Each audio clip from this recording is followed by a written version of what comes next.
Hello dear aspirants, I welcome you all on the platform of Vertical Classes, which is an edtech platform for all SSB, PSC and UPSC exams. Dear aspirants, as you know, my name is Mudassir Ahmed Dar and आज हम यहाँ पे discuss करने जा रहे हैं current affairs जनवरी से लेकर जुलाई तक। जनवरी 2024 से लेकर जुलाई 2024 तक जितने भी इंपॉर्टेंट करंट अफेयर्स या हम कह सकते हैं मोस्ट एक्सपेक्टेड करंट अफेयर्स जो है वो हम यहां पे डिस्कस करने जा रहे हैं। फॉर एग्जांपल हम इस टॉपिक में डिस्कस करेंगे रीसेंट अपॉइंटमेंट्स के बारे में जो भी जनवरी से लेकर जुलाई तक हुई, और साइंस एंड टेक जो कि पटवारी का एक इंपॉर्टेंट टॉपिक है उसको भी यहां पे हम डिस्कस करेंगे। अवार्ड्स, कुछ अवार्ड्स भी इसमें डिस्कस करेंगे, मिलिट्री एक्सरसाइजेस को भी यहां पे डिस्कस करेंगे और रैंकिंग और इंडेक्सेस को भी यहां पे डिस्कस करने की कोशिश करेंगे। और उसके बाद जो स्पोर्ट्स या एक और कंपोनेंट होता है जो कि काफी पूछा जाता है एग्जाम्स में, ये टॉपिक्स हम यहां पे डिस्कस करेंगे। इसके बाद भी हम कुछ मिसलिनियस टॉपिक्स डिस्कस करेंगे जिनमें कि हम वन लाइनर्स यहां पे लाएंगे। ठीक है डियर स्टूडेंट्स, अब इससे पहले कि हम इस लेक्चर को स्टार्ट करें, मैं आप सब लोगों को बताना चाहूंगा ये जो वीडियो आपके सामने मैं ला रहा हूं इसकी जो पीडीएफ है वो आपको हमारी एप्लीकेशन वर्टिकल क्लास पे अवेलेबल होगी। अब कुछ कोर्सेज स्टार्ट किए हैं हमने, जैसे कि जेकेपी कांस्टेबल का कोर्स है, ये आप हमारी एप्लीकेशन से अवेल कर सकते हैं। और ऐसे ही एक और कोर्स जो कि जेके एसएसबी नायब तहसीलदार यानी कि एनटी पोस्ट्स के लिए कोर्स स्टार्ट किया है हमने, वो भी हमारी एप्लीकेशन पे अवेलेबल है। अगर आप लोगों को कोई भी क्वेरी है इन दो या किसी भी कोर्स के रिलेटेड, आप हमारे ऑफिस के नंबर पे कांटेक्ट कर सकते हैं 9149608435। इस नंबर पे आप कांटेक्ट करके कोई भी ये जो है क्वेरी पूछ सकते हैं या कोई भी कोर्स ले सकते हैं। अब आप सबको मैं बताना चाहूंगा ये जो यहाँ पे फैकल्टी होगी जो इन दो कोर्सेज को यहाँ पे कंप्लीट करेगी, उनमें हमारे पास इंजीनियर जजील सर जिन्होंने के 4 से 5 एग्जाम्स क्वालिफाई किए हैं। ऐसे ही मैं सीसेट पढ़ाता हूँ यानी कि रीजनिंग और मैथ्स का पोर्शन। आकिब सर वो आकिब सर और वासिद सर यहां पे जेके का पोर्शन कंप्लीट करेंगे और जजील सर जो है वो कंप्यूटर भी पढ़ाएंगे। इसके साथ साथ इंग्लिश का पोर्शन जो है वो मारिया मैम यहां पे आपका कंप्लीट करवाएगी। विदाउट वेस्टिंग एनी टाइम हम यहां पे आज का लेक्चर जो है स्टार्ट करने जा रहे हैं। डियर स्टूडेंट्स, इस साल क्या हो गया कि गवर्नमेंट ने कुछ गवर्नर्स को रिशफल किया। अब जो भी गवर्नर्स रिशफल हुए, ये एक इंपॉर्टेंट क्वेश्चन आ सकता है इसमें से, कौन सा गवर्नर किस स्टेट का, या पूछा जा सकता है किस स्टेट का कौन सा गवर्नर है। यहां से हमने यूटीज और स्टेट्स लिए और यहां से हमने करंट गवर्नर्स या एलजीज को लिया है। जैसे कि राजस्थान के जो करंट गवर्नर है वो है हरिभाऊ किसान राव बागडे। ऐसे ही तेलंगाना के करंट गवर्नर है जिष्णुदेव वर्मा। झारखंड के करंट गवर्नर है संतोष कुमार गैंगवार। महाराष्ट्र के करंट गवर्नर है सीपी राधाकृष्णन। और आसाम, जो आसाम के गवर्नर है उनको यहां पे एडिशनल चार्ज दिया गया है मणिपुर का भी, यानी कि ये जो गवर्नर साहब है लक्ष्मण प्रसाद आचार्य, ये आसाम के भी गवर्नर है और साथ साथ में मणिपुर के भी गवर्नर है। ठीक, इसके बाद पंजाब स्टेट के जो गवर्नर है वो है गुलाब चंद कटारिया। छत्तीसगढ़ के रमन देका, मेघालय के CH विजय शंकर, सिक्किम के ओम प्रकाश माथुर जी और पुडुचेरी के कैलाश नाथन। ठीक डियर स्टूडेंट्स, ये हो गए कुछ गवर्नर्स जो कि रिसेंटली चेंज हुए हैं या रिशफल हुए हैं। अब कुछ सीएम्स बने हैं 2024 में, 4 सीएम्स नए बने हैं, उनको भी यहां पे इंपॉर्टेंट बनता है कि हम उनको भी डिस्कस करें। प्रेम सिंह तमंग जो है वो सिक्किम के चीफ मिनिस्टर बने हैं। ठीक, मोहन चरण मांझी जो है वो ओडिशा के सीएम बने हैं। ऐसे ही चंद्रबाबू नायडू, इनका तो सबको पता होगा, ये आंध्र प्रदेश के सीएम बने हैं क्योंकि ये काफी ज्यादा न्यूज में होते हैं। पीएम खांडू जो है वो सीएम ऑफ अरुणाचल प्रदेश बने हैं। ठीक डियर स्टूडेंट्स, अब यहां पे वन लाइनर्स लाए हैं हमने अपॉइंटमेंट्स में। जैसे कि पहला वन लाइनर है, नीता अंबानी जी को रिलेक्ट किया गया है। नीता अंबानी जी को रिएलेक्ट किया है एज आईओसी मेंबर। ठीक, सुप्रीता इंडिया की दूसरी वुमन बनी है, वुमन अफसर बनी है, जिनको कि सियाचिन ग्लेशियर पे डिप्लॉय किया गया है। ठीक, ऐसे ही मनोलो मार्कोस को अपॉइंट किया गया है Indian senior mains football team के कोच। यानी कि इंडियन फुटबॉल कोच कौन है? मनोलो मार्कोस। गौतम गंभीर जी को अपॉइंट किया गया है head coach of Indian cricket team. यहां पे शायद भूल गए हैं हम लिखना, Indian cricket team men's. Gautam Gambhir ji को अपॉइंट किया गया है एज हेड कोच। नाइमा खातून पहली ऐसी वुमन बनी है जो कि वाइस चांसलर ऑफ एएमयू, यानी कि अलीगढ़ की पहली वुमेन वाइस चांसलर कौन बनी है? नाइमा खातून। हेमंत सोरेन जो है वो उन्होंने रिक्लेम किया है झारखंड का सीएम मिनिस्टर पोस्ट। यह आपको पता ही होगा, जेल से वापस आने के बाद फिर से यहां पे सीएम बने हैं। क्रिकेटर कपिल देव ये बने हैं गॉफ इंडिया के चीफ, नए गॉफ इंडिया के चीफ कौन बने हैं? क्रिकेटर कपिल देव। ओम बिरला जी जो कि बीजेपी के एमपी है, इनको रिएलेक्ट किया गया है as speaker of the 18th Lok Sabha. ठीक, पूछा जा सकता है कि स्पीकर ऑफ 18th लोकसभा कौन फिर से रिएलेक्ट हुए? ओम बिरला जी। ठीक, और इनके अगेंस्ट जो इंडिया ब्लॉक जो कि अपोजिशन है यहां पे, इंडिया ब्लॉक, उनके कौन से कंटेस्टेंट थे यहां पे? कोडिकुनिल सुरेश। इनके अगेंस्ट यहां पे इन्होंने जीता है, यहां पे ये स्पीकर बने हैं। ठीक,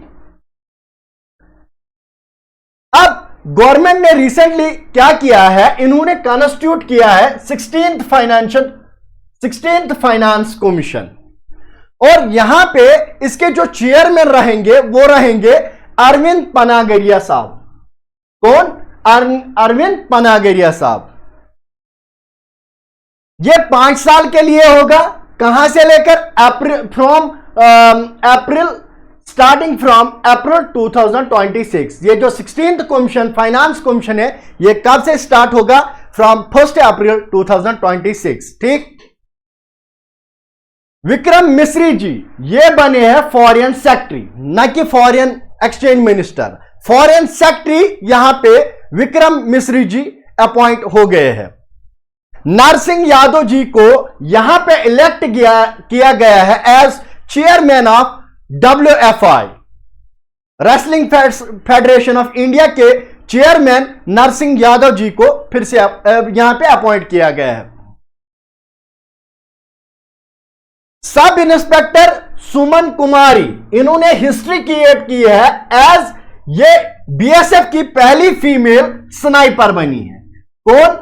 सुमन कुमारी, ये बीएसएफ की पहली फीमेल स्नाइपर बनी है। पीवी सिंधु जी को अपॉइंट किया गया है, डेजिग्नेट किया गया है as ambassador, brand ambassador of tobacco control. ठीक, यह आप सबको पता ही होगा। शहबाज शरीफ क्या बने हैं?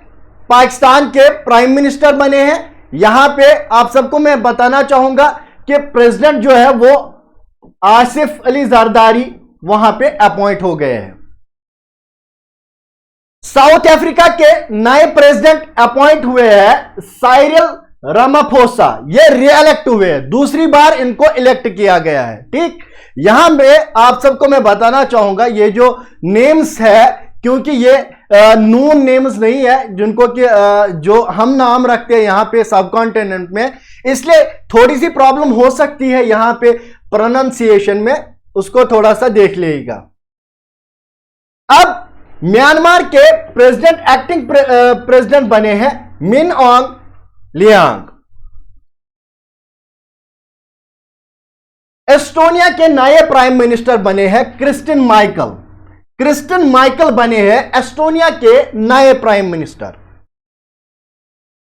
नेपाल के प्रेसिडेंट ने केपी ओली जी को अपॉइंट किया है as next prime minister of Nepal. पूछा जा सकता है क्योंकि नेपाल जो है हमारी नेबरिंग कंट्री है, वहां के नए प्राइम मिनिस्टर कौन अपॉइंट हुए हैं? केपी ओली। ठीक। मैक्सिको की जो एलिसा डी एंड्रा मेड्रोजा है उनको यहां पे प्रेसिडेंट बना दिया गया है एफएटीएफ, जो कि एक टास्क फोर्स यहां पे एक है एफएटीएफ। उनके प्रेसिडेंट किसको बनाया गया है? Elisa de Andra Medroza. और रशिया के प्रेसिडेंट बने हैं पुतिन 5वीं बार, 5th टाइम यहां पे रशिया के प्रेसिडेंट पुतिन एक बार फिर यहां पे बने हैं।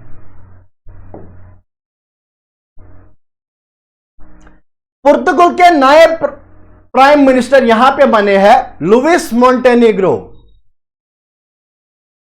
ऐसे ही इंडोनेशिया के प्रेसिडेंट बने हैं प्रबोवो सुबांतो। प्रबोवो सुबांतो बने हैं इंडोनेशिया के नए प्रेसिडेंट। ठीक।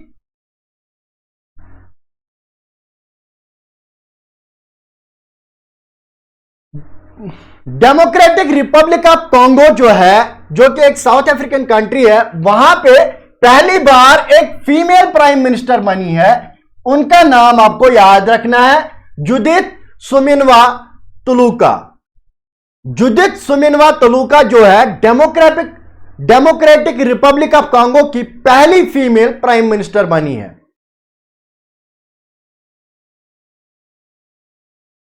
और ईरान में प्रेसिडेंट इलेक्शन किसने जीते हैं? Masoud Pezeshkian. इसके बाद ब्रिटेन के प्राइम मिनिस्टर बने हैं कायर स्टारमर। इससे पहले आपको पता है ऋषि सुनक वहां पे प्राइम मिनिस्टर हुआ करते थे, लेकिन इस बार वो हार गए हैं और यहां पे लेबर पार्टी के कैंडिडेट कायर स्टारमर को ब्रिटिश प्राइम मिनिस्टर बनाया गया है।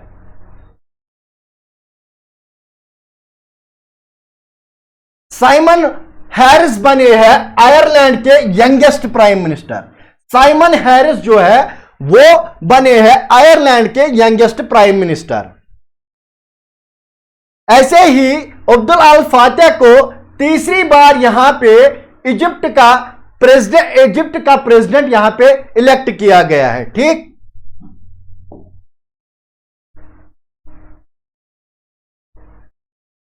नेटो अलायंस को अब यहां पे लीड करने वाले हैं डचमैन मार्क रूटे।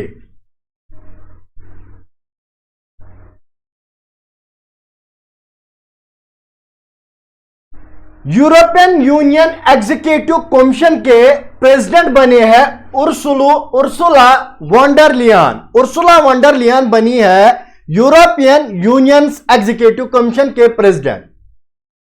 ये ऑलरेडी डिस्कस किया हमने। आसिफ अली जरदारी जो है वो 14th प्रेसिडेंट ऑफ पाकिस्तान बने हैं।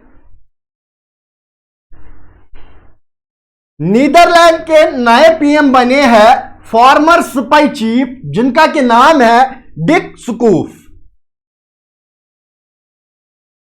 और ICG international court of justice के यहां पे प्रेसिडेंट बने हैं लेबनीज के जज नवाफ सलाम। आईसीजे के प्रेसिडेंट बने हैं लेबनीज के जज नवाफ सलाम। बिमस्टैक जो कि एक ऑर्गेनाइजेशन है, इसके जो सेक्रेटरी जनरल है वो बनी है इंदिरा मणि पांडे। क्योंकि ये इंडियन है तो यहां पे ये इंपॉर्टेंट बनता है। इंदिरा मणि पांडे बनी है सेक्रेटरी जनरल ऑफ बिमस्टैक। ठीक। अब ये कुछ इंपॉर्टेंट अपॉइंटमेंट्स थी, मैं यहां पे आपका बर्डन नहीं बढ़ाना चाहता हूं, जो जो मुझे इंपॉर्टेंट लगा वो यहां पे हम डिस्कस कर रहे हैं हर एक सब टॉपिक में।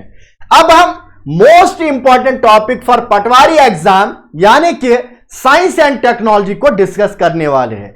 इस टॉपिक से आप एक्सपेक्ट कर सकते हैं 1 से 2 क्वेश्चंस आपके एग्जाम में आ सकते हैं। अब जो मोस्ट इंपॉर्टेंट टॉपिक्स बनते हैं साइंस एंड टेक से, करंट अफेयर से, वो हम यहां पे डिस्कस करने जा रहे हैं। सबसे पहला, अग्निबाण क्या है? अग्निबाण एक सन ऑर्बिटल टेक्नोलॉजी है।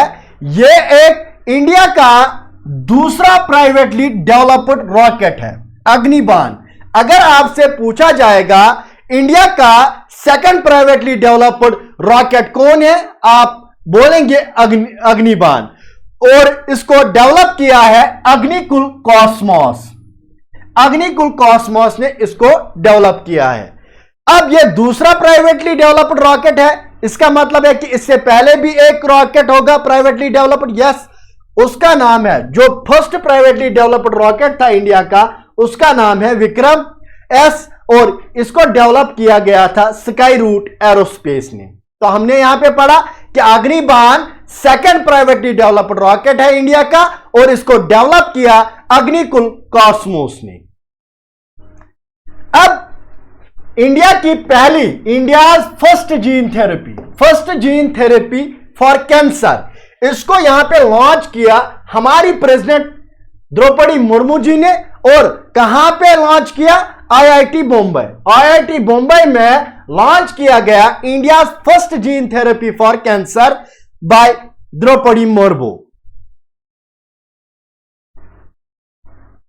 चाइना दुनिया की पहली कंट्री बनी है जिन्होंने सैंपल्स जो है सक्सेसफुली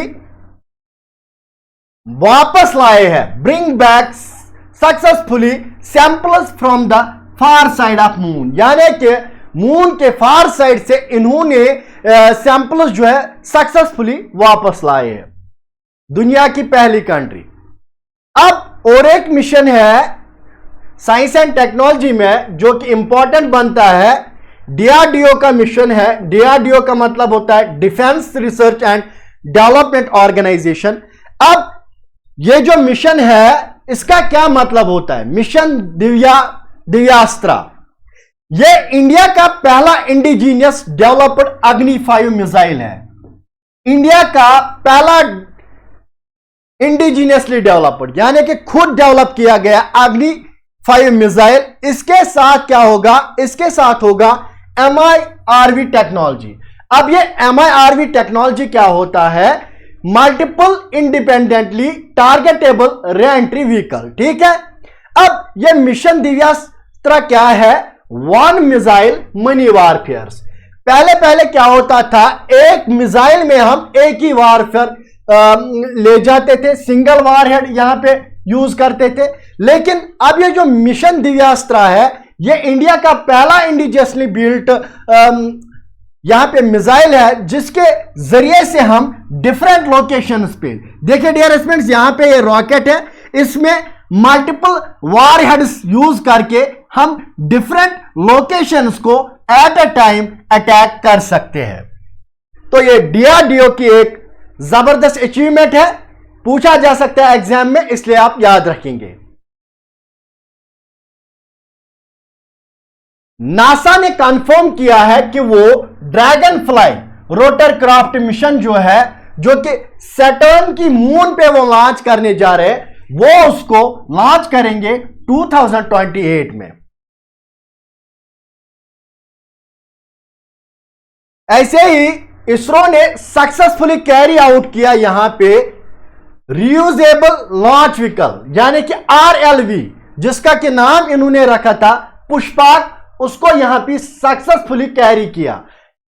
पूछा जा सकता है इसरो का कौन सा एक्सपेरिमेंट रिसेंटली लॉन्च हुआ जो कि सक्सेसफुल रहा? नाम याद रखेंगे, पुष्पक है उसका नाम।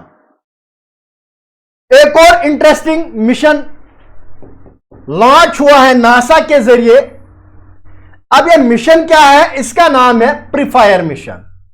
प्रीफायर का मतलब होता है polar radiant energy in the far infrared experiment. अब ये मिशन क्या है? इससे हम जो अर्थ के पोलर रीजन है, यानी कि जो आर्टिक और एंटार्क्टिक रीजन है, इनको स्टडी करेंगे। ठीक है, नासा ने लॉन्च किया है प्रीफायर मिशन। ये जो मिशन है ये लॉन्च किया गया है किस लिए? आर्टिक और एंटार्क्टिक रीजन्स को स्टडी करने के लिए। फ्लोट, फ्लोट का मतलब होता है flexible levitation on a track. NASA ने एक एम्बिशियस प्लान, जो कि काफी इंटरेस्टिंग है, यहां पे एक एम्बिशियस प्लान अनवील किया है और ये कंस्ट्रक्ट करना चाह रहे हैं, बनाना चाह रहे हैं दुनिया का पहला ल्यूनर रेलवे सिस्टम। समझ में आया? यानी कि ये मून पे पहला रेलवे सिस्टम बनाने जा रहे हैं। एक एम्बिशियस प्लान है जिसको कि नाम रखा है इन्होंने फ्लोट। ठीक, फ्लोट मिशन किसका है? नासा का। और किस लिए ये यहां पे अनवील किया गया है एम्बिशियस प्लान? ताकि ये दुनिया का पहला रेलवे सिस्टम कहां पे लॉन्च करे? मून पे। लिग्नोसैट प्रोब, नासा काफी यहां पे काफी ज्यादा डेवलपमेंट कर रही है। नासा और जापान की एरोस्पेस एक्सप्लोरेशन, जापान की एजेंसी जैक्सा जिसको हम बोलते हैं, नासा और जैक्सा, ये एक साथ यहां पे क्या करने जा रहे हैं? ये एक कोलैब करके दुनिया का पहला वुडन सैटेलाइट लॉन्च करने वाले हैं। और इस मिशन का नाम क्या है? Lignosat probe. लिग्नोसैट प्रोब एक ऐसा मिशन है जो कि नासा और जापान की एरोस्पेस एजेंसी ने मिलके कोलैब करके यहां पे दुनिया का पहला वुडन सैटेलाइट वो लॉन्च करने जा रहे हैं। इसके बाद और एक मिशन लॉन्च किया है नासा ने, जिसको हम बोलते हैं पेस मिशन। पेस का मतलब है plankton aerosol cloud green ecosystem. Plankton aerosol cloud green ecosystem. अब इस मिशन की एम क्या है? यह मिशन जो है, क्योंकि आप सबको पता है काफी ज्यादा क्लाइमेटिक चेंज जो है हमारे आज यूनिवर्स में हो रही है, वर्ल्ड में हो रही है। अब ये इन्हीं क्लाइमेटिक चेंज को ऑब्जर्व करना चाह रहे हैं मैरीन ऑर्गेनिजम्स। कहां पे? मैरीन ऑर्गेनिजम्स और उनके इंटरेक्शंस को। पेस मिशन यानी कि नासा ने लॉन्च किया है किस लिए? स्टडी करने के लिए ओशंस और ओशन के एटमॉस्फेयर को, क्योंकि क्लाइमेटिक चेंज ज्यादा बढ़ रही है, इसलिए यहां पे नासा ने लॉन्च किया है पेस मिशन। ICAR यानी कि Indian council of agricultural research, इन्होंने लॉन्च किया है वन साइंटिस्ट वन प्रोडक्ट। अब ये one scientist one product programme किस लिए इन्होंने लॉन्च किया है? ये रिसर्च को इंप्रूव करने के लिए।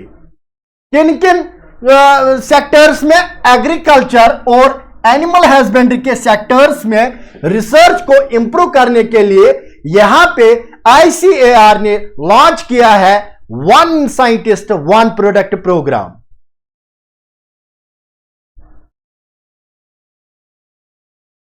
एक और important current affair, Gopi Thotakura first Indian pilot बना है जिन्होंने जो कि स्पेस टूरिज्म में गए हैं।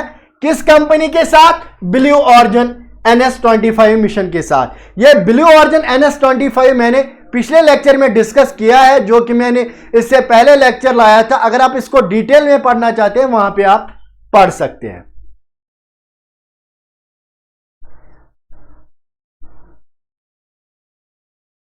इंडिया का पहला प्राइवेट सेक्टर बिल्ट सैटेलाइट जिसका के नाम है TSAT-1A, इंडिया का पहला प्राइवेट सेक्टर बिल्ट सैटेलाइट, जिसका नाम है TSAT-1A।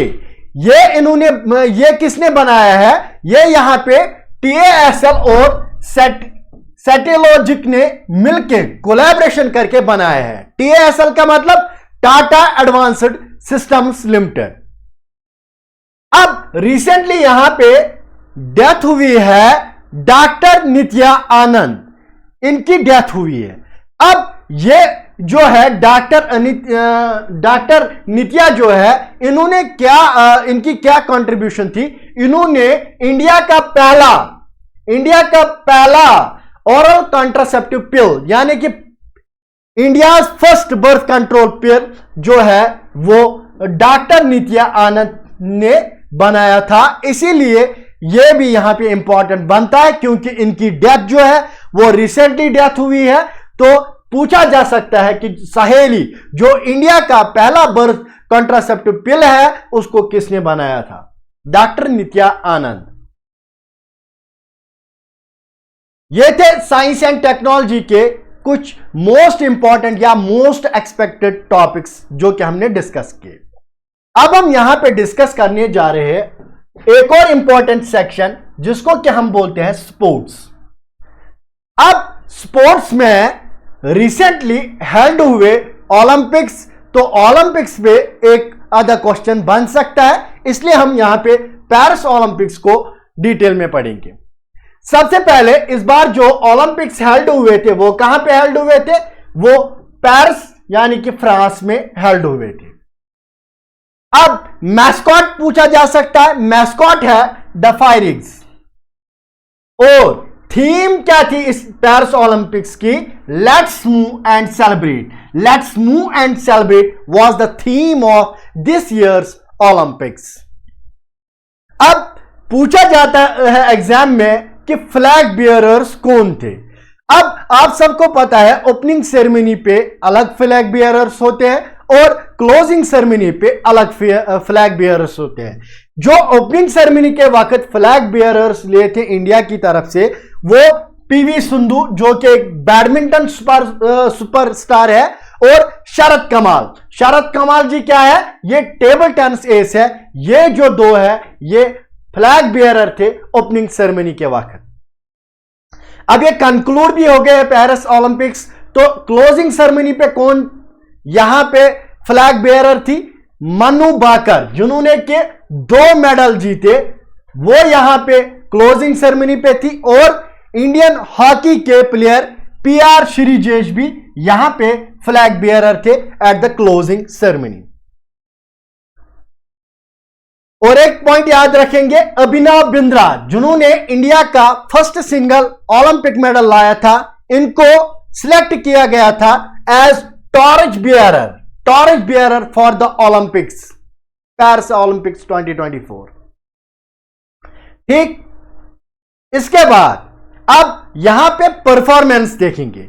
जो पेरिस ओलंपिक्स है जो कि रिसेंटली कंक्लूड हुए, पहले नंबर पे यूएसए ने यहां पे टॉप किया है।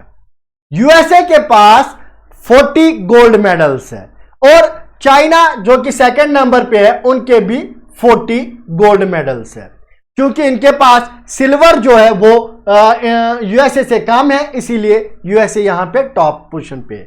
अब इंडिया की पोजीशन पूछी जा सकती है, ये टॉप 5 मैंने बता दिया, यूएसए, चाइना, जापान, ऑस्ट्रेलिया और फ्रांस।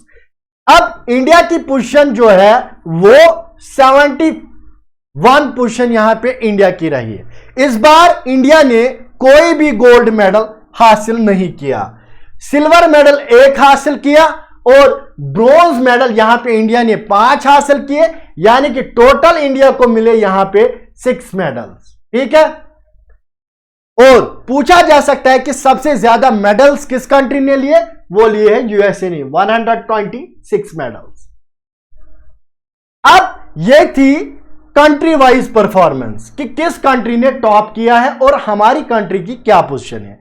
अब जो हमारे प्लेयर्स हैं जिन्होंने अच्छी परफॉर्मेंस दिखाई पेरिस ओलंपिक्स में, उनका भी नाम आपसे पूछा जा सकता है, या वो किस फील्ड में उन्होंने मेडल जीता है वो भी पूछा जा सकता है।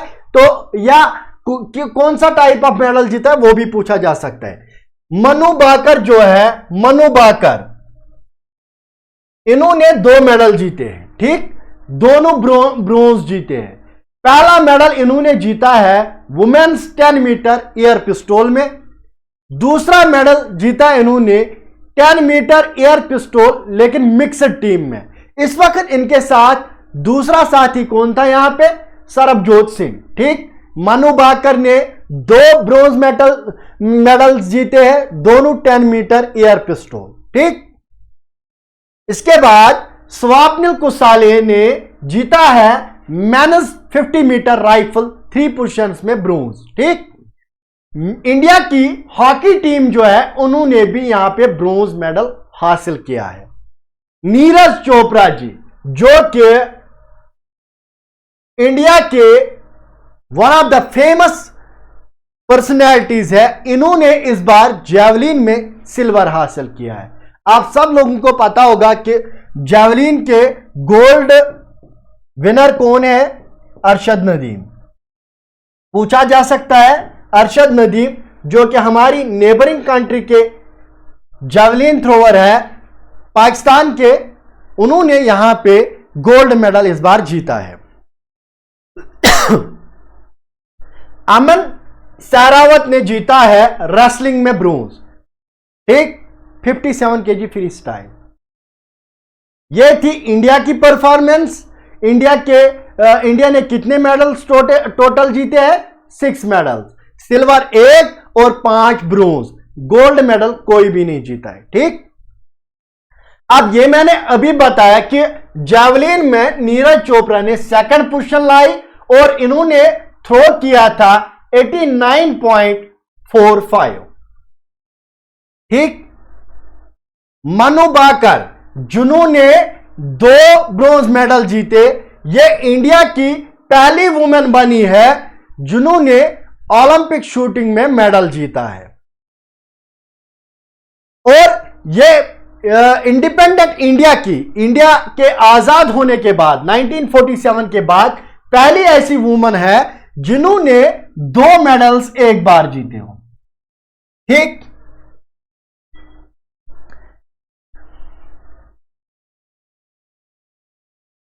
और शूटिंग में इंडिया ने 3 मेडल्स जीते, जैसे कि हमने जिक्र किया था। यहां पे स्वप्निल कुसाले ने यहां पे 3rd पोजीशन, सॉरी, एक मेडल यहां पे 3 shooting medals including first ever Olympic medal in 50, यानी कि 50 मीटर राइफल 3 पोजीशंस में इंडिया का पहला ओलंपिक मेडल था, जो किसने जीता? स्वप्निल कुसाले ने।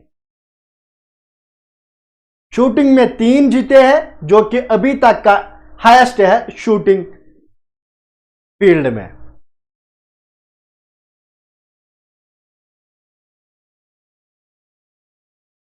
अब लक्ष्या सेन जो है ये इंडिया फर्स्ट इंडियन बनी है जो कि सेमीफाइनल्स में पहुंचे मेंस बैडमिंटन। लक्ष्या सेन पहले ऐसे हिंदुस्तानी है जो कि बैडमिंटन के सेमीफाइनल में पहुंचे ओलंपिक्स में, और इनकी वहां पे क्या रैंक रही थी? फिर 4th रैंक रही थी। सेमीफाइनल में इन्होंने प्रवेश किया था वहां पे। ये सब लोगों को पता होगा कि क्योंकि काफी न्यूज में थी। रेसलर विनेश फोगाट, ये जो रेसलर है, इनको जब ये फाइनल में पहुंची थी वहां पे इनको डिस्क्वालीफाई किया गया था, क्योंकि इनका जो वेट है 50 केजी से ज्यादा कितना था? 100 ग्राम ज्यादा था, इसलिए इनका जो यहां पे इनको डिस्क्वालीफाई किया गया था। इसके बाद 2024 में हेल्ड हुए ब्रिक्स गेम्स। अब इंडिया की क्या परफॉर्मेंस रही यहां पे? सबसे पहले ब्रिक्स गेम्स में इंडिया की जो रैंक रही वो 8th रही, ठीक। और इंडिया ने टोटल 29 मेडल्स जीते यहां पे, ठीक, ब्रिक्स गेम्स में, जिनमें के 3 गोल्ड, यानी कि 29 total medals, 3 among them are gold medals, ठीक, जो कि कहां पे हेल्ड हुए थे? कजन रशिया में। पूछा जा सकता है ब्रिक्स गेम्स कहां पे हेल्ड हुए? कजन रशिया में, और जून 12 से लेकर जून 23 तक ये हेल्ड हुए।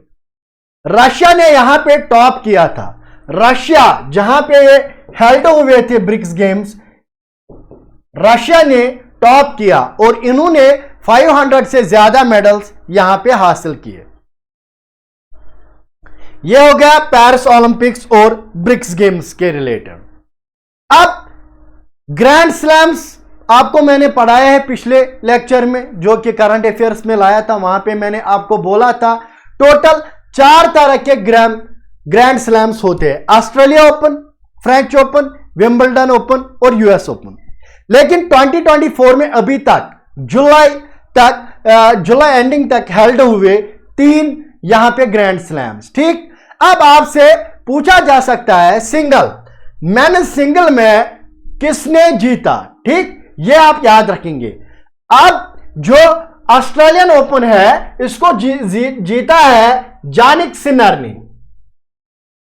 सिनर से आप ऑस्ट्रेलिया सिनर याद रख सकते हैं, ठीक है। कोई भी ट्रिक बनाइए अपने हिसाब से, याद रखना है जरूरी, पूछा जा सकता है एग्जाम में।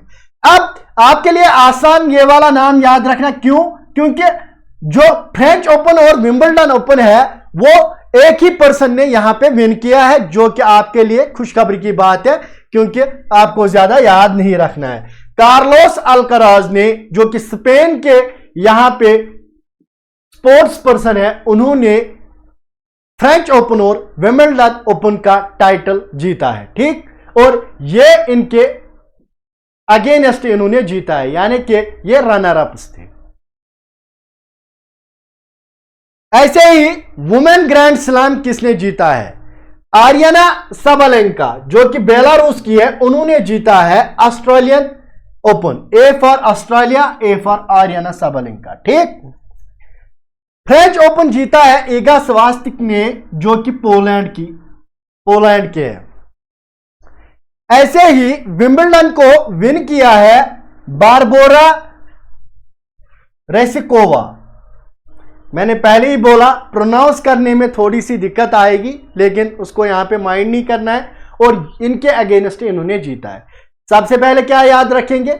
मेंस कैटेगरी में किसने विन किया है, और उसके बाद वुमेन कैटेगरी में ग्रैंड स्लैम्स यहां पे किसने जीते हैं, ठीक। अब विराट कोहली और सूर्य कुमार यादव। विराट कोहली बना है ODI player of the year 2023, और सूर्य कुमार यादव, जिनका के नो लुक शॉट जो है काफी फेमस है, ये बने हैं T20 cricketer of the year 2023। अब वुमेन कैटेगरी में कौन बने हैं? वेस्ट इंडीज की हेले मैथ्यूज बनी है T20 player of the year 2023, और सी अटापट्टू, चमारी अटापट्टू, जो कि श्रीलंका की कैप्टन भी है, वो women's ODI player of the year 2023 बनी है।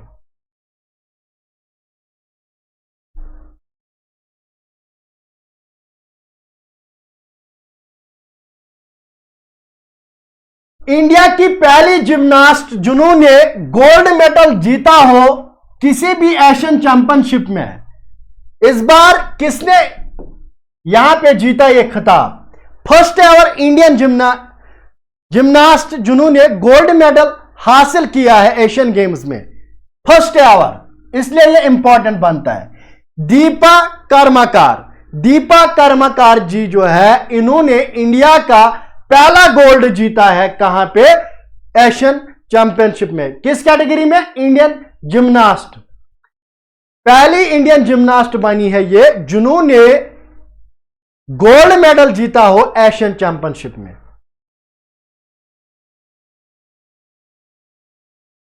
ऐसे ही ट्रम्पोलिन में इंडिया की सृष्टि खंडेगले ने हिस्ट्री बनाई है। ये इंडिया की पहली ऐसी पहले ऐसे इंसान बने हैं जिन्होंने मेडल जीता हो ट्रम्पोलिन में, ट्रम्पोलिन जिम्नास्टिक चैंपियनशिप में, एशियन ट्रम्पोलिन जिम्नास्टिक चैंपियनशिप। यह भी दीपा कर्मकर फर्स्ट एवर और सृष्टि खंडागले ये भी फर्स्ट एवर इंडियन, इसलिए ये दोनों भी इंपॉर्टेंट बनते हैं। थोड़ी सी प्रॉब्लम हो रही है प्रोनाउंसिएशन में, लेकिन वो आप हैंडल करेंगे, मैनेज करेंगे। आपको एग्जाम में क्वेश्चन सही होना चाहिए। अब इंडिया में हेल्ड किए जाएंगे मोटो जीपी, कहां पे हेल्ड किए जाएंगे? At the Buddha circuit. कहां पे? बुद्धा सर्किट में, गौतम बुद्धा नगर, ग्रेटर नोएडा। कब? 2025 से लेकर 2029 तक। ठीक।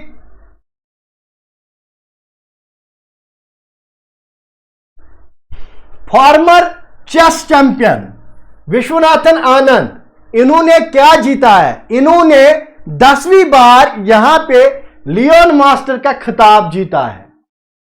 पूछा जा सकता है 10th टाइम किस पर्सनैलिटी ने यहां पे जीता है लियोन मास्टर का खिताब? आपका आंसर होना चाहिए विश्वनाथन आनंद। अब स्पोर्ट्स के बाद हम यहां पे एक और नया सेक्शन डिस्कस करने जा रहे हैं, अवार्ड्स का सेक्शन। ठीक। जो भी इंपॉर्टेंट अवार्ड्स जनवरी 2024 से लेकर जुलाई एंडिंग 2024 तक यहां पे दिए गए वो हम डिस्कस करेंगे। सबसे पहले हमारे प्राइम मिनिस्टर मोदी जी से ही शुरुआत करते हैं। मोदी जी को मिला है रशिया का highest civilian award, Modi ji को मिला है रशिया का highest civilian award for outstanding service. ठीक।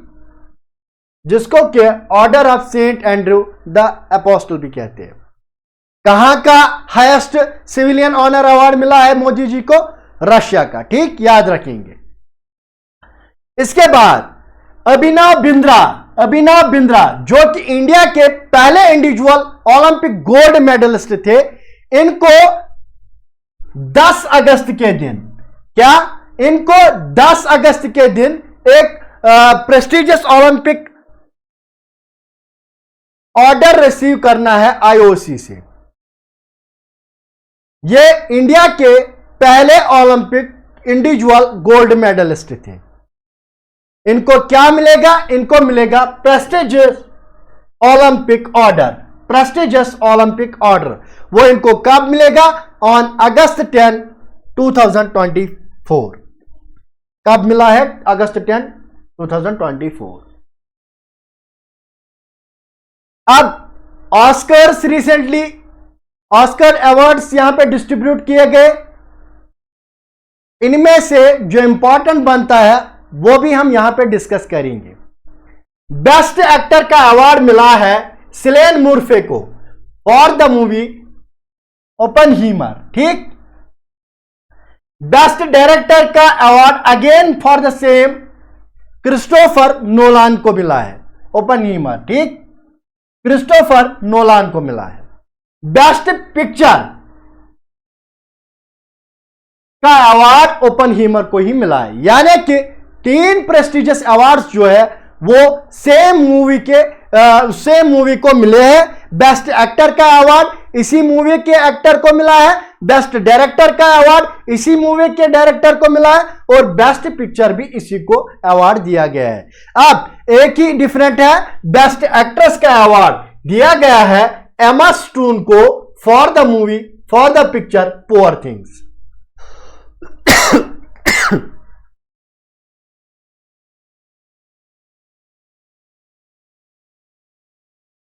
अब रिसेंटली मिस वर्ल्ड का खिताब जो है, जो कि कहां पे हेल्ड हुआ, मुंबई इंडिया में, वहां पे चेक रिपब्लिक की क्रिस्टीना सिजोकोवा को यहां पे मिस वर्ल्ड का खिताब मिला है। क्रिस्टीना सिजोकोवा, इनको मिला है मिस वर्ल्ड 2024 का खिताब, यह भी पूछा जा सकता है। अब एक और इंपॉर्टेंट बात यहां पे याद रखेंगे, नीता अंबानी जी, जिसका कि पहले भी जिक्र आया था इस लेक्चर में, उनको दिया गया है miss world humanitarian award. Miss world humanitarian award किनको मिला है? नीता अंबानी जी, जो कि किस लिए मिला है उनको? क्योंकि वो रिलायंस फाउंडेशन में काम कर रहे हैं, जो कि एक नॉन प्रॉफिट ऑर्गेनाइजेशन है। M S Swaminathan award, MS Swaminathan award यह इस बार मिला है किनको? चौधरी चरण सिंह, चौधरी चरण सिंह जी, जो कि हरियाणा के हैं, हरियाणा एग्रीकल्चरल यूनिवर्सिटी के वाइस चांसलर है, उनको यहां पे मिला है M S Swaminathan award.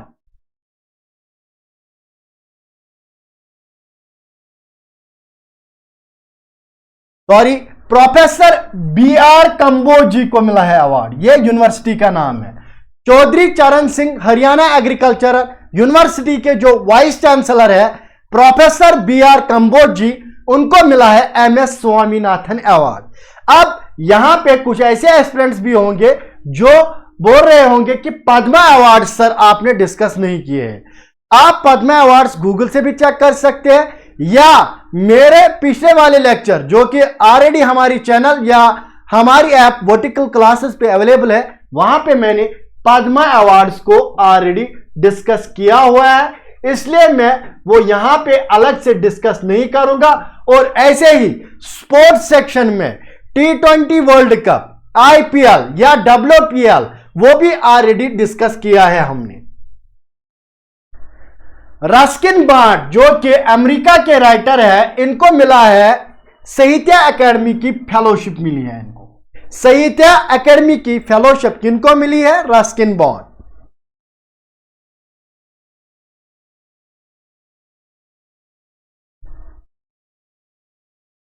International Booker prize, international Booker prize इस बार किसने जीता है? इंटरनेशनल बुकर प्राइज किस नॉवल को मिला है? जेनी एरपनबैक्स नॉवल का नाम है काइरोस। इन्होंने जीता है 2024 का इंटरनेशनल बुकर प्राइज।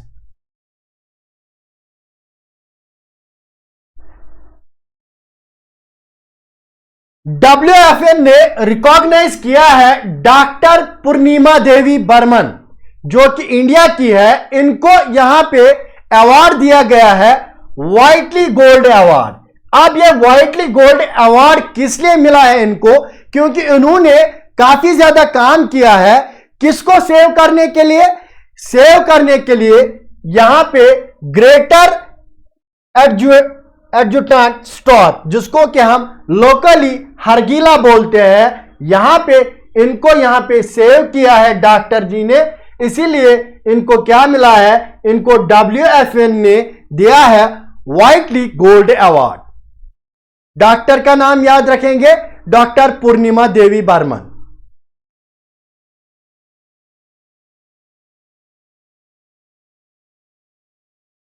निमहांस, अब ये निमहांस क्या है? ये बेंगलोर का एक इंस्टीट्यूट है, the national institute of mental health and neuro sciences. इनको क्या मिला है? इस इंस्टीट्यूट को मिला है Nelson Mandela award for health promotion. Health promotion के लिए निमहांस, जो कि बेंगलोर का एक इंस्टीट्यूट है, रेप्यूटेड इंस्टीट्यूट है, इनको मिला है 2024 का Nelson Mandela award.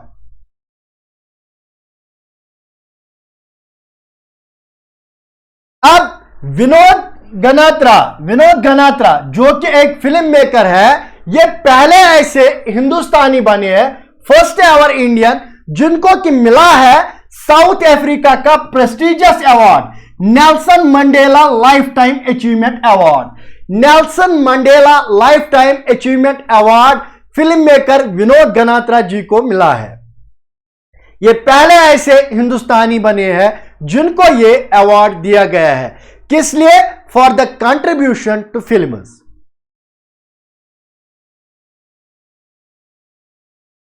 IISR Indian institute of spices research, इसको मिला है best technology award. Best technology award ये कहां पे मिला है इसको? 96th foundation day of the ICAR, यानी कि जो 96th फाउंडेशन डे सेलिब्रेट किया गया ICAR, Indian council of agriculture research का, वहां पे IISR यानी कि Indian institute of spices and research को मिला है बेस्ट टेक्नोलॉजी का अवार्ड। इंडिया के जो सैंड आर्टिस्ट है, जिनका के नाम है जो कि काफी मशहूर है, सुदर्शन बाग्स जी को मिला है इंटरनेशनल, इन्होंने गोल्ड जीता है कहां पे? इंटरनेशनल सैंड स्कल्पचर चैंपियनशिप में।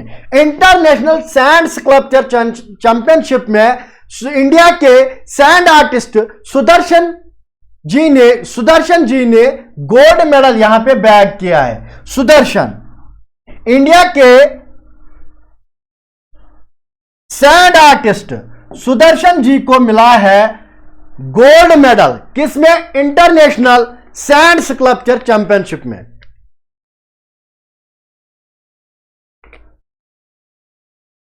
ठीक,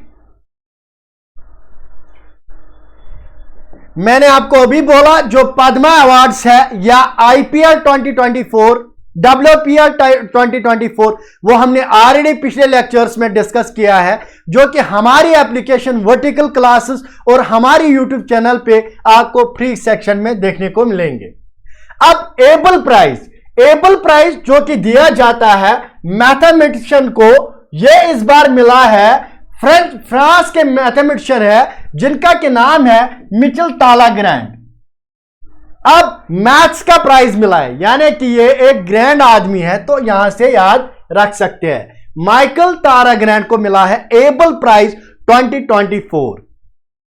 अब हमने इस अवार्ड सेक्शन में पहले ही पढ़ा था, PM मोदी को मिला है रशिया का हाईएस्ट सिविलियन अवार्ड, और एक अवार्ड मिला रिसेंटली PM मोदी जी को, भूटान का अवार्ड मिला इनको, order of the Druk Gyalpo award.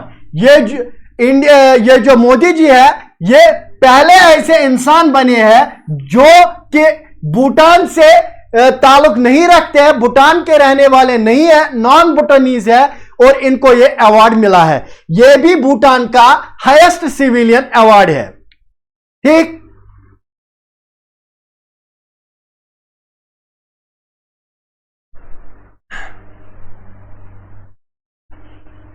अब अवार्ड्स के बाद और एक इंपॉर्टेंट सेक्शन आता है मिलिट्री एक्सरसाइजेस, या हम डिफेंस सेक्शन का पोर्शन यहां पे बोलेंगे, वो अब हम डिस्कस करेंगे। सबसे पहले एक्सरसाइज टाइगर ट्रंप। अब ये जो एक्सरसाइज है ये इंडिया और US के बीच हेल्ड हुई, और कहां पे हेल्ड हुई पूछा जा सकता है? विशाखापट्टनम में। कब से? फ्रॉम 18th to 25 मार्च 2024 में। ठीक, एक्सरसाइज टाइगर ट्रंप किन किन के बीच हेल्ड हुई? इंडिया और USA। कहां पे हेल्ड हुई? विशाखापट्टनम में। इसके बाद इंडिया के राजस्थान इलाके में PM मोदी ने विटनेस किया क्या? एक्सरसाइज भारत शक्ति।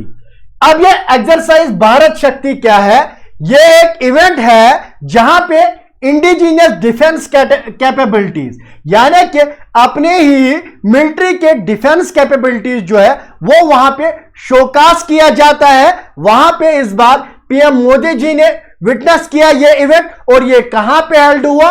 ये राजस्थान के पोखरान इलाके में हेल्ड हुआ। ठीक, इसके बाद गगन शक्ति 2024। अब ये गगन शक्ति 2024 क्या है? ये IAF यानी कि इंडियन एयरफोर्स का एक यहां पे एक्सरसाइज होने वाला है। 10 दिनों का एक्सरसाइज रहेगा, और ये भी कहां पे हेल्ड किया जाएगा? Pokhran, at the same place where previous, जो कि हमने पढ़ा अभी, जहां पे PM मोदी साहब गए थे इवेंट को देखने के लिए। पोखरान जो कि एक जगह है राजस्थान में, वहीं पे ये गगन शक्ति भी, एक्सरसाइज भी की जाएगी। ठीक, इसके बाद है dust link 2024। First of all ये जो डस्ट लिंक एक्सरसाइज है, ये यहां पे इंडिया और उज्बेकिस्तान का ज्वाइंट मिलिट्री एक्सरसाइज होता है। पूछा जा सकता है एग्जाम में, Dustlik exercise, military exercise is conducted between which two countries. Options में जो ऑप्शन में मिलेगा आपको इंडिया और उज्बेकिस्तान, उसको टिक मारना है। और इस बार जो 2024 में हेल्ड किया गया, ये इसका 5th एडिशन था और ये कहां पे हेल्ड हुआ? ये हेल्ड हुआ तरमेज डिस्ट्रिक्ट उज्बेकिस्तान में, उज्बेकिस्तान के एक डिस्ट्रिक्ट तरमेज में। डस्ट लिंक याद रखा हमने, इंडिया और उज्बेकिस्तान का ज्वाइंट मिलिट्री एक्सरसाइज होता है। इसके बाद है धर्मा गार्डियन। अब ये धर्मा गार्डियन क्या है? ये एक मिलिट्री एक्सरसाइज है जिसका कि 5th एडिशन था इस बार, और ये कहां पे हेल्ड किया गया? महाजन फील्ड फायरिंग रेंज, जो कि कहां पे है? राजस्थान में। अब ये धर्मा गार्डियन जो है, ये किन दो कंट्रीज के बीच में होता है? इंडिया और जापान के बीच में। इंपॉर्टेंट, याद रखेंगे। Dust link India and Uzbekistan, Dharma guardian India and Japan. अब एक और ऐसी एक्सरसाइज डेजर्ट साइक्लोन जिसका नाम है, ये वाली जो एक्सरसाइज है, ये इंडिया और यूएई, इंडिया और यूएई के बीच में की जाती है ये एक्सरसाइज। और ये वाली एक्सरसाइज भी कहां पे हेल्ड हुई? राजस्थान में। हमने अभी पढ़ा धर्मा गार्डियन राजस्थान में, डेजर्ट साइक्लोन राजस्थान में। इससे पहले जहां पे मोदी जी गए थे पोखरान में, वो भी राजस्थान में। राजस्थान काफी ज्यादा इंपॉर्टेंट बनता है। ये इंडिया का फ्लैग है और यूएई का फ्लैग है। Desert cyclone joint military exercise between India and UAE. India ने रिसेंटली अनवील किया है जोरावर लाइट टैंक। अब ये जोरावर लाइट टैंक जो है, ये किस किस ने बनाई है? यहां पे कोलैब किया है डीआरडीओ और लार्सन एंड टोब्रो। डीआरडीओ और लार्सन एंड टोब्रो ने कोलैब करके इंडिया का लाइट टैंक, जिसका के नाम इन्होंने रखा जोरावर, वो अनवील किया। 2024 अक्टूबर, इस साल के अक्टूबर महीने में इंडिया होस्ट करने जा रहा है मालाबार नेवल एक्सरसाइज।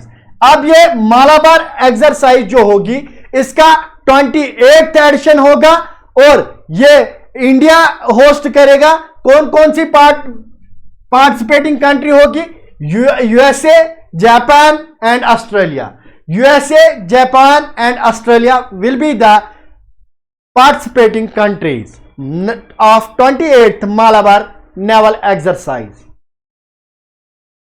इसके बाद जिमैक्स 24। जिमैक्स का मतलब होता है Japan India maritime exercise. Japan India maritime exercise 2024। ये कहां पे स्टार्ट हो गई है? ये स्टार्ट हो गई है योकोसुका जापान में। कहां पे स्टार्ट हो गई है? योकोसुका जापान में।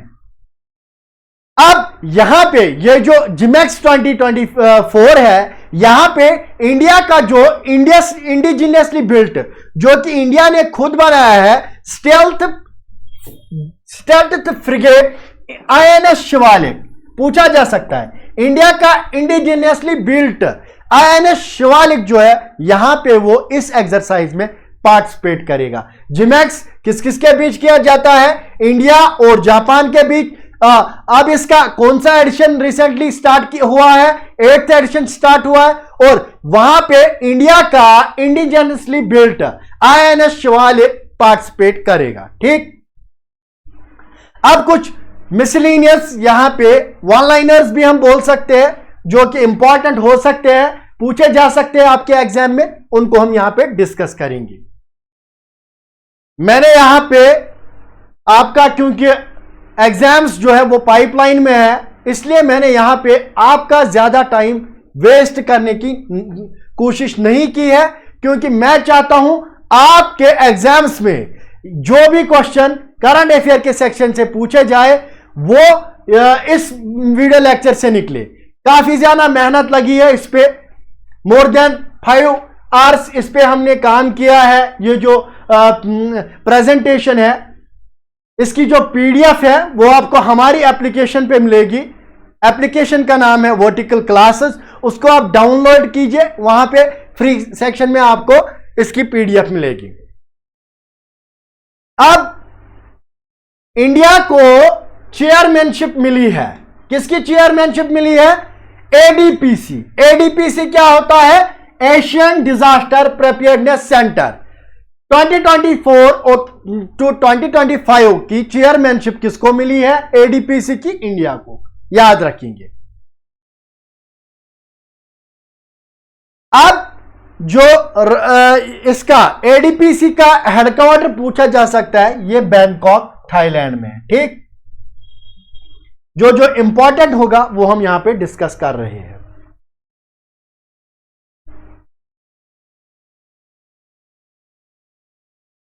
इंडिया की पहली इंटीग्रेटेड एग्री एक्सपोर्ट फैसिलिटी ये एस्टेब्लिश की जाएगी मुंबई के famous port Jawaharlal Nehru port, Jawaharlal Nehru port authority. ये इंडिया का पहला इंटीग्रेटेड एग्री एक्सपोर्ट फैसिलिटी जो है वहां पे एस्टेब्लिश करेंगे।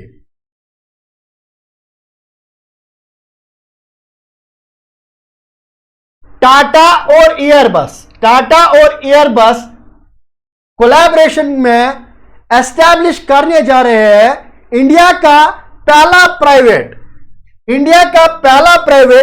हेलीकॉप्टर असेंबली लाइन, जिसको के नाम रखा है H125। पूछा जा सकता है टाटा और एयरबस एस्टैब्लिश करने जा रहे हैं इंडिया का पहला हेलीकॉप्टर असेंबली लाइन, जिसका के नाम है H125। राष्ट्रपति भवन ने दरबार हॉल और अशोका हॉल को रिनेम किया है, नाम बदले हैं, और इनका जो नया नाम है वो क्या रखा है? गणतंत्र मंडप दरबार हॉल का नाम रखा है, और अशोका मंडप अशोका हॉल का नाम रखा है। अशोका हॉल का नाम अशोका मंडप और दरबार हॉल का नाम गणतंत्र मंडप रखा है। अब आपके बायोडायवर्सिटी वाले सेक्शन से या आर्ट एंड कल्चर वाले सेक्शन से एक इंपॉर्टेंट यहां पे करंट अफेयर न्यूज में रहा है, वो हम डिस्कस करने जा रहे हैं। टोटल इंडिया की कितनी यूनेस्को वर्ल्ड हेरिटेज साइट्स है डियर स्टूडेंट्स? इंडिया की अभी तक थी 42, अब 43rd इंक्लूड हुई है। 43rd जो इंक्लूड हुई है क्योंकि ये रिसेंटली इंक्लूड हो गई है, इसलिए इसका नाम एग्जाम्स में पूछा जा सकता है। चराई दियो मैदान नॉर्थ ईस्ट इंडिया का पहला कल्चरल यूनेस्को हेरिटेज साइट बना है। पहला north east cultural UNESCO world heritage site कौन बना है? चराई दियो मैदान।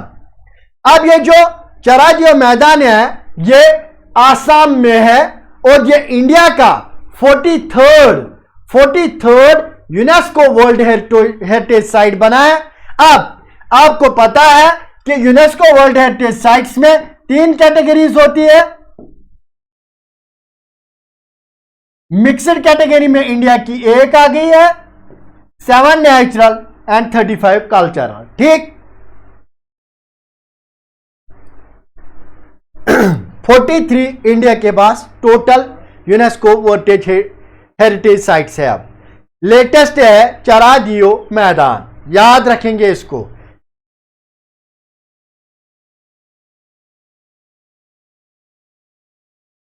पीएम मोदी जी ने लॉन्च किया है construction of world highest tunnel. PM Modi ने लॉन्च किया है जो दुनिया की हाईएस्ट टनल बनने जा रही है। कहां पे? लद्दाख में। उस टनल प्रोजेक्ट का नाम पूछा जा सकता है Shinkula tunnel project. Shinkula tunnel project again आपके ट्रांसपोर्ट एंड कम्युनिकेशन का इंपॉर्टेंट करंट अफेयर बन सकता है।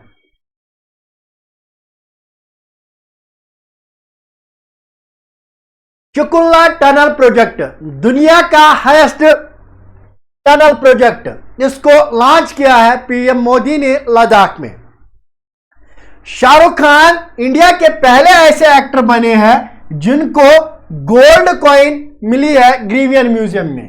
अब ये जो ग्रीवियन म्यूजियम है वहां पे शाहरुख खान की इमेज जो है वो गोल्ड कॉइन पे बनाई है, तो ये भी आ सकता है एग्जाम में।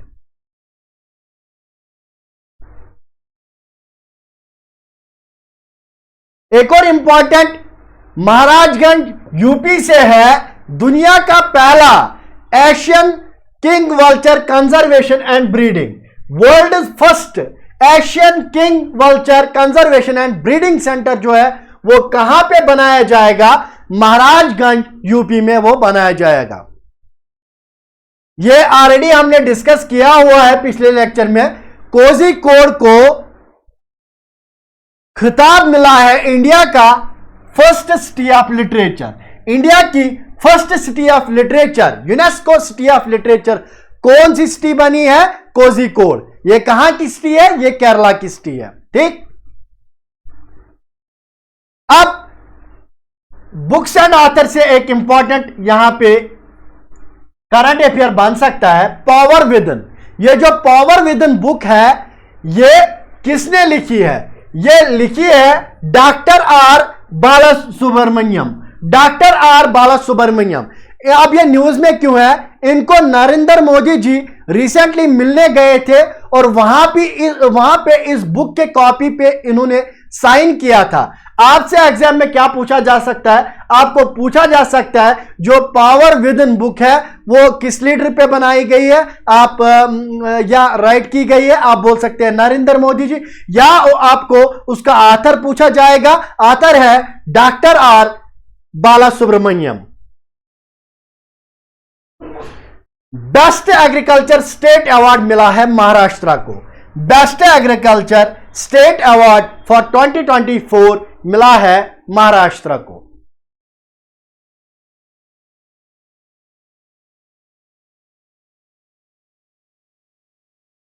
एक और इंटरेस्टिंग प्रोजेक्ट है यहां पे जिसका नाम है अस्मिता प्रोजेक्ट। अब ये अस्मिता प्रोजेक्ट क्या है? ये एक इनिशिएटिव लिया गया है, किस लिए? ताकि हम डेवलप करें 20,000 बुक्स इंडियन लैंग्वेज में नेक्स्ट 5 इयर्स में। जितनी भी इंडिया के लैंग्वेज है 22,000 बुक्स को बनाना है हमने, डेवलप करना है हमने रीजनल लैंग्वेज में, इंडिया की जो लैंग्वेज है। और टारगेट क्या रखा गया है? नेक्स्ट 5 ईयर, यानी कि 5 साल में 22,000 बुक्स को हमने यहां पे डेवलप करना है इंडियन लैंग्वेज में। केरला की असेंबली ने यहां पे एक रेजोल्यूशन पास किया है और वो अपने स्टेट का नाम जो है बदलना चाह रही है। अब आपसे पूछा जा सकता है वो नया नाम क्या रखना चाहते हैं? नाम रखना चाहते हैं वो केरलम। ये रेजोल्यूशन कब पास हुआ था? 24 जून ऑफ 2024, यानी कि रिसेंटली पिछले महीने में। छत्तीसगढ़ की 2 कोल माइनस जिनका के नाम है गेवरा और कुसमुंडा, ये इंक्लूड किए गए हैं दुनिया के टॉप 10 कोल माइनस में। छत्तीसगढ़ की 2 कोल माइनस गेवरा और कुसमुंडा, इनको इंक्लूड किया गया है दुनिया के टॉप 10 कोल माइनस में। ठीक,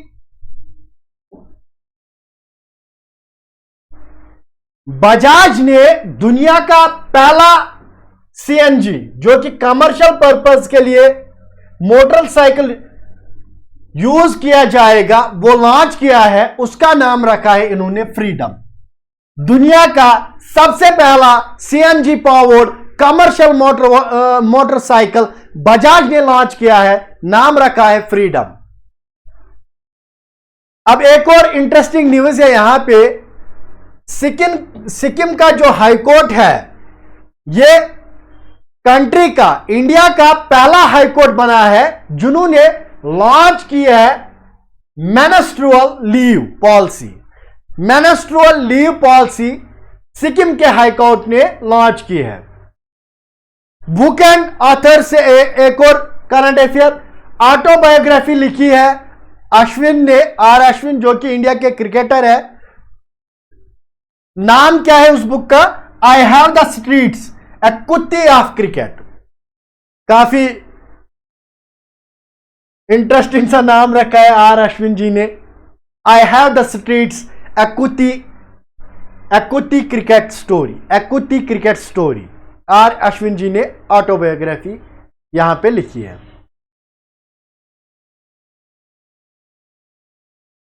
आसाम के जोरहट इलाके में पीएम मोदी ने अनवील किया 120 फीट ब्रोंज स्टैचू। किसका? अहोम के जनरल लचित बोरफुकान। ठीक।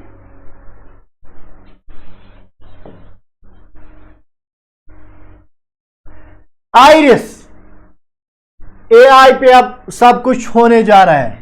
काफी ज्यादा टेक्नोलॉजी का यहां पे दुनिया में आजकल रेवोल्यूशंस आ रहे हैं टेक्नोलॉजी में। आइरिस, अब ये आइरिस क्या है? ये पहला एआई टीचर होगा। क्या होगा? इंडिया का पहला एआई टीचर जो कि इंट्रोड्यूस किया जाएगा कहां पे? स्कूल ऑफ केरला में, एक केरला के स्कूल में। ठीक, ये इंट्रोड्यूस किया गया है। ये एक फीमेल टीचर है, एआई टीचर है, इनका नाम रखा है आइरिस। ठीक, अब आपको यहां से भी ये जो आइडिया मिला होगा कि केरला जो है वो टॉप रैंकिंग स्टेट क्यों है। हर एक फील्ड में लगभग केरला जो है वो टॉप पोजीशंस में होता है। एक्सटर्नल अफेयर्स मिनिस्टर जो कि है जयशंकर जी, इन्होंने क्या किया है? इन्होंने इनॉग्रेट किया है इंडिया का पहला ओवरसीज जानुशिधि केंद्र। इंडिया का पहला ओवरसीज जानुशिधि केंद्र कहां पे इनॉग्रेट किया गया है? मॉरिशस में। और किनके द्वारा इनॉग्रेट किया गया है? याद रखेंगे, एक्सटर्नल अफेयर्स मिनिस्टर यानी कि जयशंकर जी ने इनॉग्रेट किया है। रशिया के कॉस्मोनॉट जिनका के नाम है ओलेग कोनन्निको, ये दुनिया के पहले ऐसे इंसान बने हैं जिन्होंने 1000 दिन गुजारे हैं स्पेस में। कहां के कॉस्मोनॉट है ये? रशिया के। जापान ने इंट्रोड्यूस किया है new 3D holographic bank notes. 3D holographic bank notes किस कंट्री ने यहां पे इंट्रोड्यूस किए हैं? जापान। आप याद रखेंगे।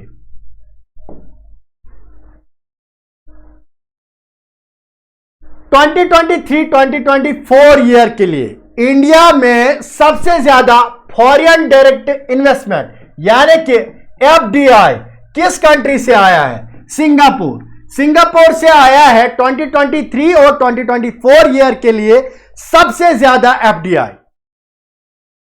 जापान ने दुनिया का पहला 6G प्रोटोटाइप गैजेट अनवील किया है। कौन सी कंट्री? अगेन जापान ने दुनिया का सबसे पहला 6G प्रोटोटाइप गैजेट अनवील किया है।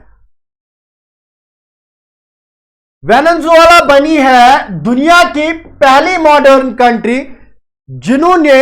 जिस कंट्री ने लूज किए हैं इसके सारे ग्लेशियर्स। पूछा जा सकता है, क्लाइमेट चेंज से ड्रास्टिक चेंज आ रही है हमारे एनवायरनमेंट में।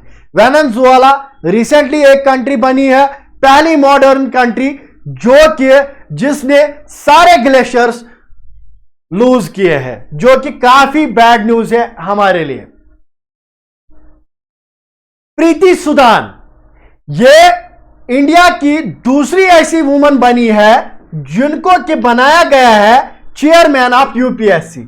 आपसे पूछा जा सकता है who is the chairman of UPSC? Current chairman of UPSC Preeti Sudan. और ये इंडिया की दूसरी ऐसी वुमन बनी है जिनको कि चेयरपर्सन ऑफ यूपीएससी बनाया गया है। डियर स्टूडेंट्स, अब ये जो लेक्चर है यहां पे एक टॉपिक मैं ऐड करना भूल गया हूं, वो मैं पीडीएफ में ऐड करूंगा। Ranking indexes for example Henley passport index या बहुत सारे ऐसे इंडेक्सेस हैं जिनकी के आपको रैंकिंग पूछी जा सकती है एग्जाम में। ये जो इंडेक्सेस है यहां पे हम कोशिश करेंगे कि पीडीएफ के एंड में हम इंक्लूड करेंगे। और आई होप कि आपको जो ये आज का लेक्चर है काफी पसंद आया होगा। अगर आपको लेक्चर पसंद आया आप हमें कमेंट सेक्शन में बताइए कि आपको लेक्चर पसंद आया है, और आप हमें सजेशंस भी दे सकते हैं नेक्स्ट लेक्चर्स के लिए। और आप सबको मैं बताना चाहूंगा कि अब हम यहाँ पे मंथली करंट अफेयर्स लाया करेंगे साथ साथ में, क्योंकि at the end of 5 months और 6 मंथ्स ये काफी ज्यादा बर्डन बनता है। अगेन मैं आप सबसे बोलना चाहूंगा इस लेक्चर की जो पीडीएफ है वो आपको मिलेगी हमारी ऐप वर्टिकल क्लासेस। और अगर आप में से कोई भी एस्पिरेंट ऐसा हो जो फ्यूचर एग्जाम्स जो आने वाले हैं उनके लिए प्रिपेयर करना चाहता है, जैसे कि जेके एसएसबी कांस्टेबल है या जेके एसएसबी एनटी कोर्स है, उसमें यहां पे एनरोल होना चाहता है, वो हमारी ऐप को डाउनलोड करके एनरोल हो सकता है। और अगर उनको वहां पे कोई भी प्रॉब्लम आ रही है तो वो हमारे ऑफिस के नंबर पे 9149-60843 पे कांटेक्ट करके वहां पे कोर्स अवेल कर सकते हैं। Thank you so much.